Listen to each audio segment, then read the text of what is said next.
welcome to the Nutrition Prescription.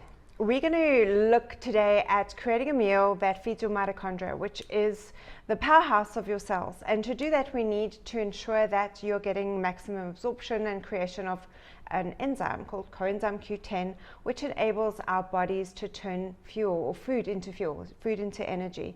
Now, one of the best foods you can possibly eat is organ meat, which is a bit strange for most people who aren't used to eating sort of brain and heart and kidney and all of these meats.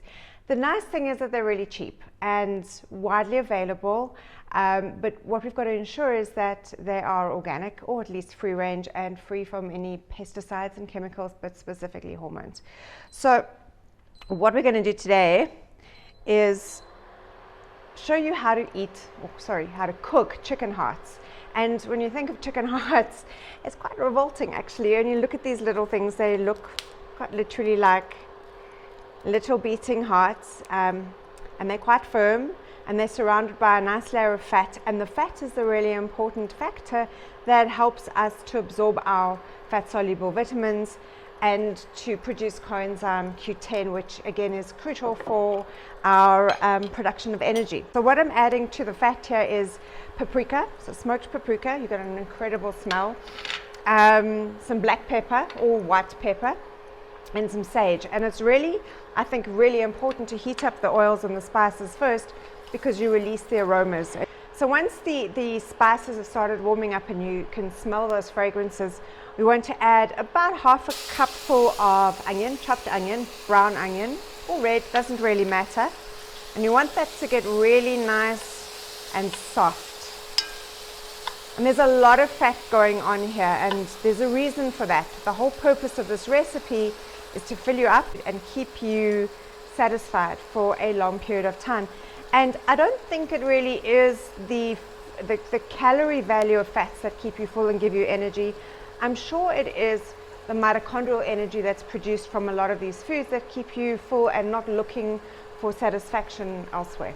So to the onion, we want to add some salt, sea salt specifically, not iodized table salt. There's very little food value in there, and whenever we're cooking, you want to get the maximum amount of nutrient from everything you're eating, even the salt. So salt has incredible health properties if you're eating correctly, and if you're making good choices, and if you're choosing higher quality as opposed to just the average stuff.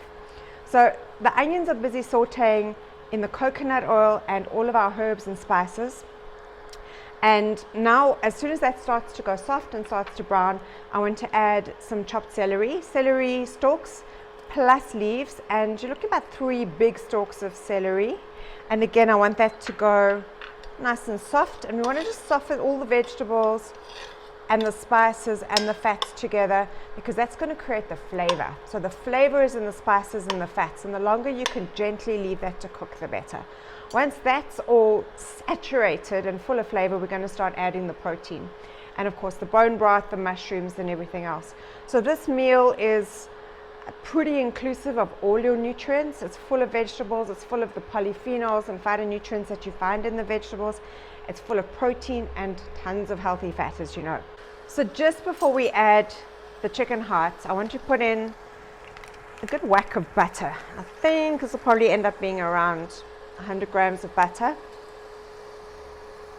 And again, there's lots of health value to everything we're looking at, and also make sure that your butter is hormone-free, preferably organic. It's not essential, but at least hormone-free. That's really important.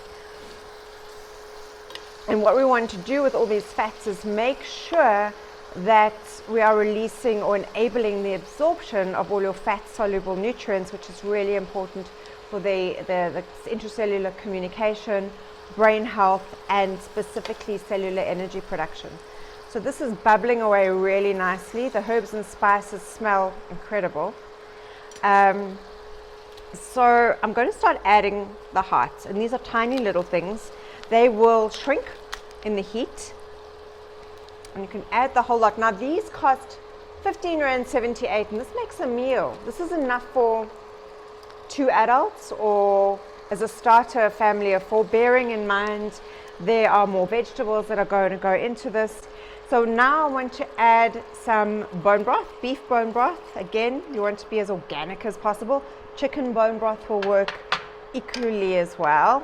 Lastly, I just want to add a dollop of white wine, preferably an organic white wine, just for a little bit more taste. And we're going to pop a lid on this and let it cook for about, I'd say 35 minutes or so.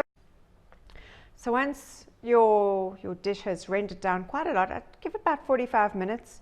You want those hearts to be really well cooked and not bouncy at all. You can serve it in a bowl with some white basmati or jasmine rice, with whatever vegetables appeal to you as well. And it's really nice to add something like fresh coriander. So the health benefits from your fresh herbs are unparalleled, but also it adds just a different dimension of flavor. But again, as mentioned earlier, is if this is something that's just not appealing, or if you have a lot of leftovers, to pop it in a blender, whiz it around, make it into a puree, which is again great for children, but it also makes a really, really good pate the next day, and it doesn't resemble anything remotely like an organ. So you can get it down a lot easier, especially when you're trying to get an enormous amount of nutrition through to your children disguised in a way that they will eat. So pate is easy. You can put it on a sandwich. You can take it with you. It's really mobile. Fabulous source of really nutritious organic protein and healthy fats.